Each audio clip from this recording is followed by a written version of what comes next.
Alright, so we're checking out the Skyzone M5 FPV Monitor in this video. So for those of you that have struggled to use goggles or box goggles and don't really feel comfortable using those, maybe you're more comfortable using a monitor, this might be a good solution for you. This is obviously their high-end setup here. This is basically the Cobra X goggles, the box goggles in monitor format. So they've crammed the screen. You've got your steady view receiver, diversity receiver here built into their monitor. It's got the same battery setup here, power setup. I'll talk about that here as well.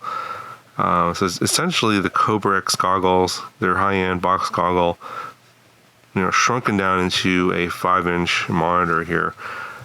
It's a 800 by 480 panel. I believe it's the same LCD panel that's in the Cobra X. Very bright, like 900 lumens. I'll show you that here in a second. On the bottom you have a tripod mount. You've got SD card slot here on this side. So it's got a 60 FPS DVR.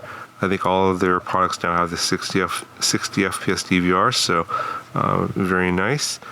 On the other side here, you've got your analog AV input in. You've got USB-C. This you can power the monitor via this USB-C of 5 volts. You can also power it via this barrel connector, and that's 2 to 6S for this connector here. Or you can power it via this 1S 18650 lithium ion cell, which is inside here. It's the same setup that's on the all their Cobra series goggles. Basically stick a battery in here and then it just snaps into place. So you have multiple power options for this. And then of course you got your 2 diversity receivers here. Got your scroll wheel over here for selecting things on the menu, changing channels, etc. I'll show you that in a second. And you can also press on that menu button here, record button, and then you got your power button. And you do have to turn, they switched the power button to like sort of a DJI style power button to press and hold. I'll show you that here in a second. In terms of the rest of the stuff that comes in the box, get a little customer service card, you get your user's manual, USB-C cable, no power brick, but this is the cable that they include if you want to power the monitor off of this. Get a XT60 to barrel connector. So if you want to use a XT60 battery, 2 to 6S, plug that into here and then plugs into the monitor and it'll power that up. Got your AV cable here, and for those of you who are wondering, this is what the pinout is according to the manual. Get 2 of these linear whip antennas, pretty standard, and these are the ones with the pins on the antenna side. Let's go ahead and turn this on. So press and hold, and it should power up. And I actually turned the default fan speed down. It was pretty loud. It's on, I think, 6, and I think the default's 12. I'll show you that here in a minute in the menu. Let's go ahead and plug something in so we're not looking at static. And just to give you an idea what the monitor looks like, I'm going to turn the brightness down on my camera. It's pretty bright, this screen. Just a quick look at the image you're going to see here. This is from a Tiny Whoop. So here, I think the camera is the Runcam Nano 3. So just to give you an idea of what kind of an image you're going to get out of this. Very nice image, very bright.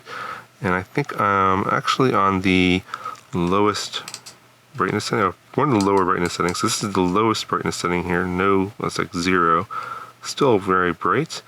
And then I had this like on 2 or 3, but it goes, as you can see, it goes all the way up here. This is going to blow out the image here. Warning. Super, super bright. So it's actually so bright. I think that if you're flying this outside in daytime and the bright light on the brightest setting, you should be okay. Although this doesn't come with a sunshade, so you might have to do a DIY thing for the sunshade. But yeah, this is. I think I'm done like around here, around 2 or 3 is pretty nice. And then to bring up the, there's a OSD up here. You press the scroll wheel, and then you can select your channel here. So Switch it to R2, for example, and it'll switch back to R1. If you want to switch to band, you can do that. Just keep pressing the scroll wheel. You can also change the diversity mode. So you have mix 1, 2, 3, and then regular diversity mode. So it's the same steady view. I think the latest hardware version 3 with the version 3.3 firmware on there. Get your battery meter there, your RSSI meters for each of the antennas. And then over here you got your DVR. So if you want to record, you just press the record button and press it again, and it'll start recording. You got your timer there, and then I have a 8 gigabyte card in there. The OSD stays on for a few seconds, then it'll go away. And let's go ahead and stop that recording. Press the menu button, bring up your settings here. So you have RF normal, AV input, playback for the DVR, U-Disc, so if you want to plug it into your computer to access the SD card, you can do that.